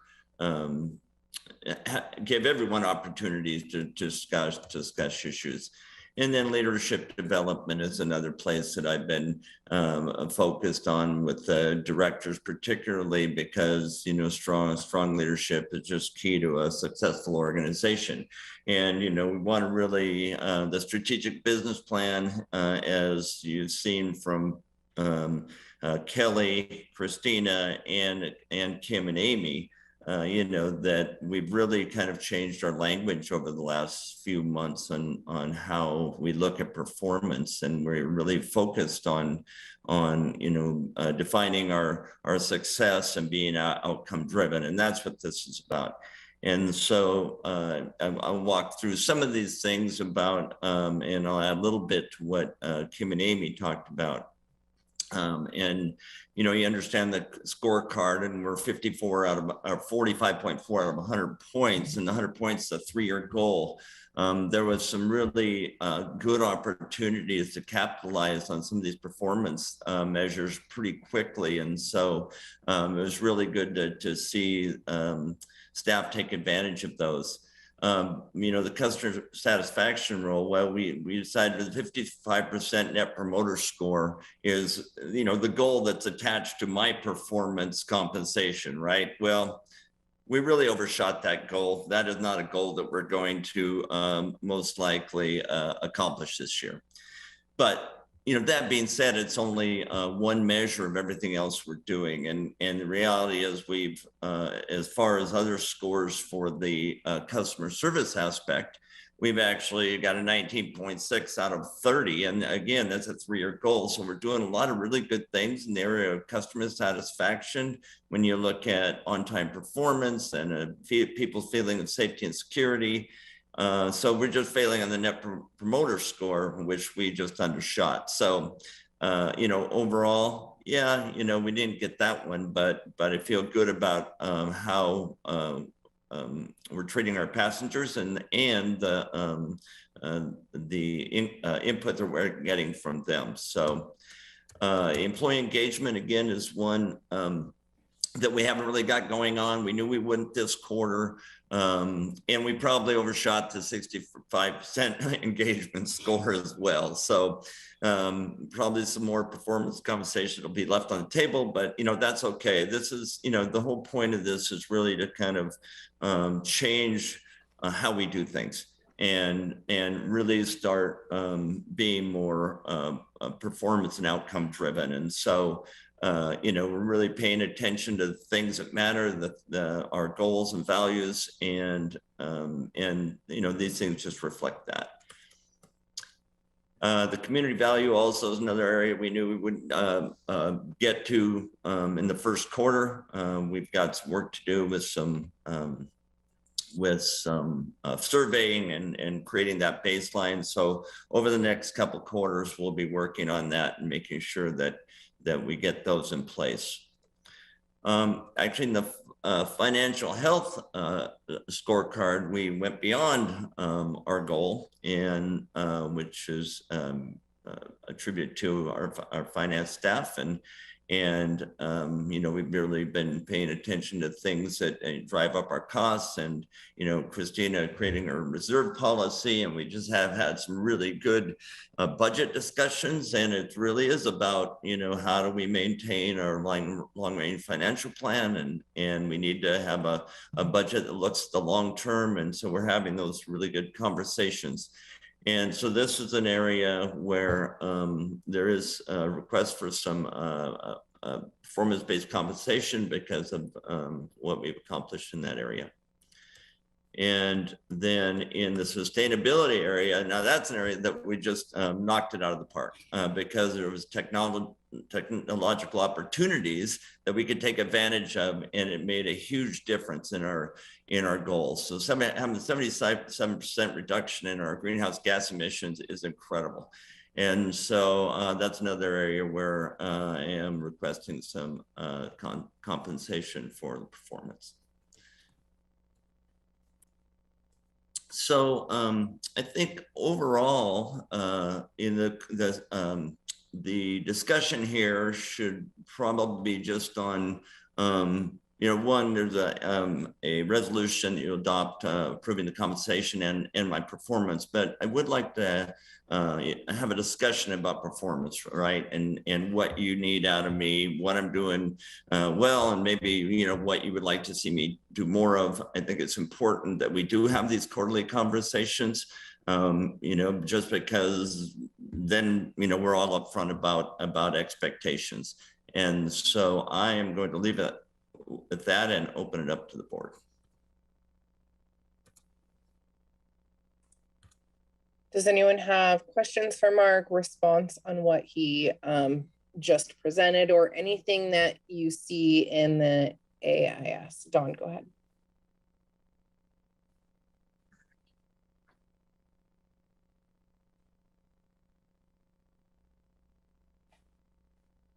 Oh, Dawn, you're on mute.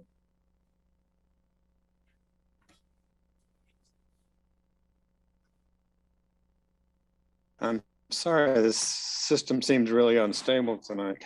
Well, congratulations, Mark, on getting those goals accomplished.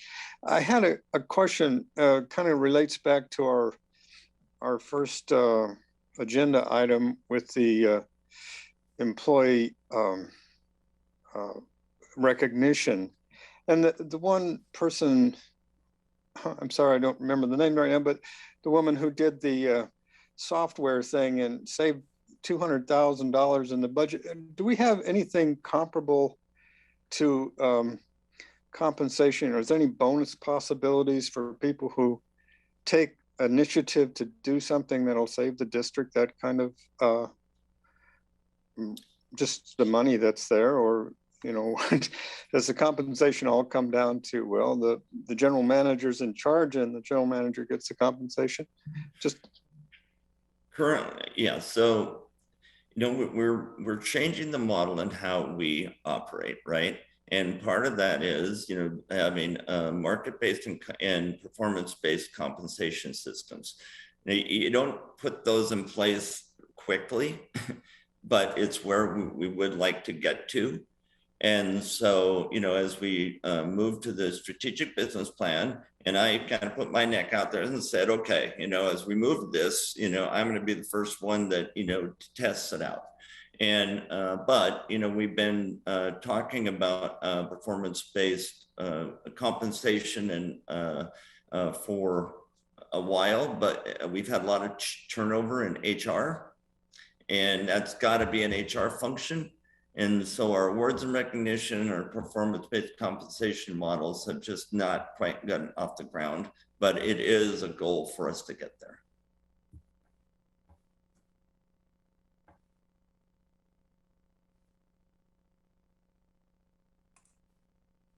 What other questions or comments do you have, Mark, when you had first presented this, and when I was thinking about this, it's not unfamiliar when it comes to setting unattainable goals, when it comes to your performance review. And I just say coming to that from as a fundraiser, as a development director for many years, especially when you start a new organization, they say, and you're doing something new, you have goals of how much money you're going to raise. And sometimes those are very lofty and a little bit of a moonshot, but you don't always know that first year, right? And so you really have to establish that baseline the first year to figure out what's realistic and kind of figure out that momentum that first year. So I understand that we maybe had a little bit of a moonshot with some of these scores that we were looking for. So thanks for explaining kind of the challenges you have there. Who else has I think there's just been, sorry, go ahead. I'm sorry. There's just been, there's been a lot of really good learning taking place in the organization, and and that's important. And as we're looking at becoming a different organization, really, I mean, and people have really grasped it, and are embracing it, and that's really good to see. What other comments do you guys have or questions? I think Michelle has her hand up. Oh, sorry, Michelle, go ahead. Yep, that's okay. I have a couple of things to say. First, as as we watch these staff presentations and I review the reports that are in our agenda packet, it's very clear there's a lot of really hard work going on in the organization. And I just want to share my appreciation and recognize that that comes from you and all of the staff just really digging in and embracing the strategic business plan. So thank you for that. I really want to also recognize the efforts that you're making to make sure the board is communicated with. I really appreciate the effort that's being made there. I think it makes us a better team, and it's very much appreciated, at least from my point of view. And then I just have a question. So on financial health, are you asking for 2,500 or 2,000? Because your total request for 4,500 is just, they don't match up for me. So I just want to make, are you requesting a compensation of 5,000 or? 4,500, 2,000 for financial health, just because there's, we still have work to do in the financial area. And so it's like, no, we need to, keep paying attention to that and kind of continue there. And then the 2,500 for the sustainability goal. Okay, awesome. I just want to make sure we're looking at the right number and going, on what you're requesting. So great job. Thank you. Thank you. And I would welcome more comments. We still have about 10 minutes left before we would really need to move into executive session. Of course, this is an important topic. I am hearing from Michelle, feeling like she's probably favorable, and I don't want to put words in your mouth, but favorable to these, to what you're requesting, Mark. I would also be favorable, but this is really the time for board members to ask questions, say they're concerned about that, or they don't feel like that performance-based compensation is doable. Yes, why or why not? So Emily, I see you're unmuted. Go ahead. I was just going to say, Mark, I really appreciated the memo that you put together for us and kind of going through each of the goals and where you landed on them. And I just think it really demonstrates that communication request that was made and that you've just really just done what you can to get that information sharing going. And I wanted to commend you too, because there is a lot of stuff in there that doesn't have a baseline yet. And I just thought what you're asking for is really, really fair and reasonable, knowing that it was a little bit of an unfair initial lift. So I just wanted to acknowledge that, and I'm fully supportive of what you put in that proposal. Great, thank you.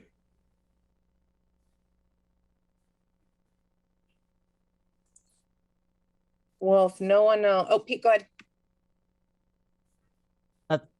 Thanks, Caitlin.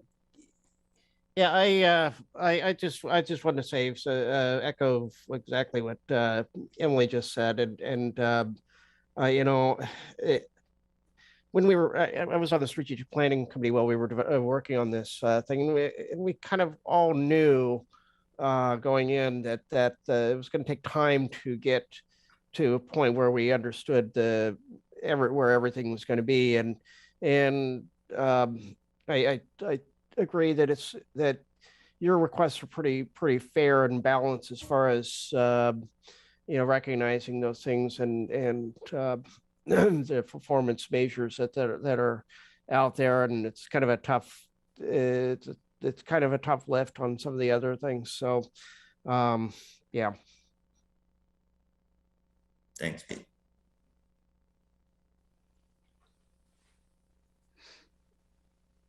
Dawn, did you want to go?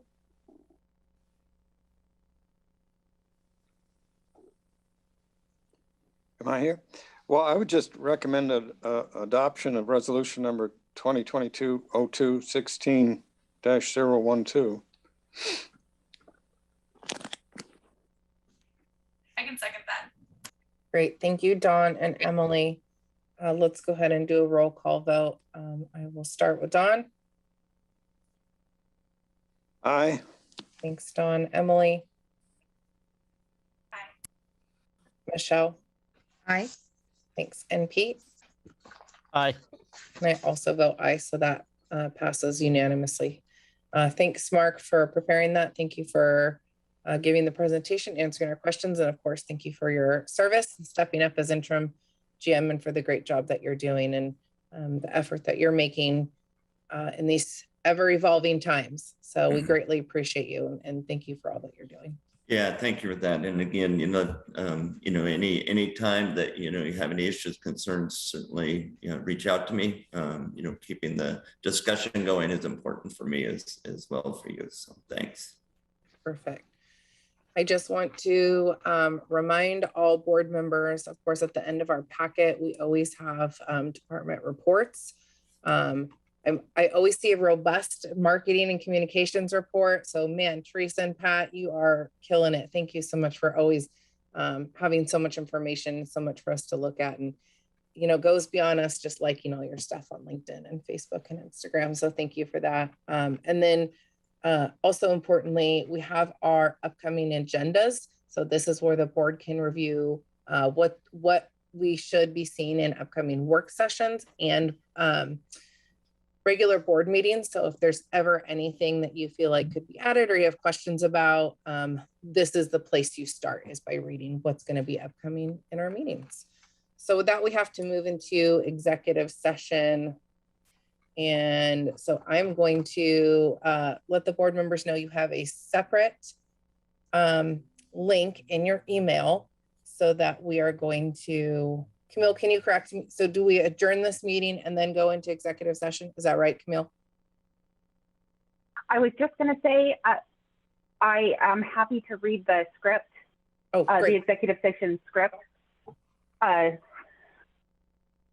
Okay, so the Lane Transit District Board of Directors will now meet in executive non-public session pursuant to my ORS left me 1 second. ORS 1926602E to conduct deliberations with persons designated by the governing body to negotiate real property transactions. At the conclusion of the executive session, it is expected that the meeting will adjourn. Representatives of the news media and only designated staff shall be allowed to attend the executive session. All other members of the audience, I have my in-person script, apologies. Only the relevant parties have received the link to attend the executive session, including the press. Now we ask for a motion, Caitlin. I will hand it back to you. Okay, and the motion is on your agenda on page 3 or 2. 3.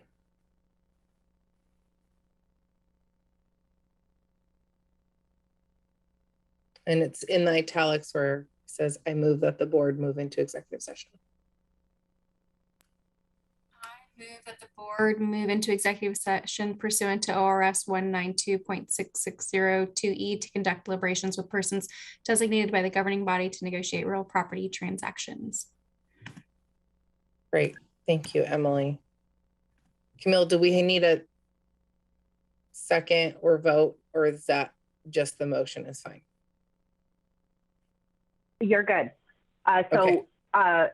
All board members will just use the link that you have received separately. And once everybody leaves, I will go ahead and end this meeting. Okay, thank you so much, Camille.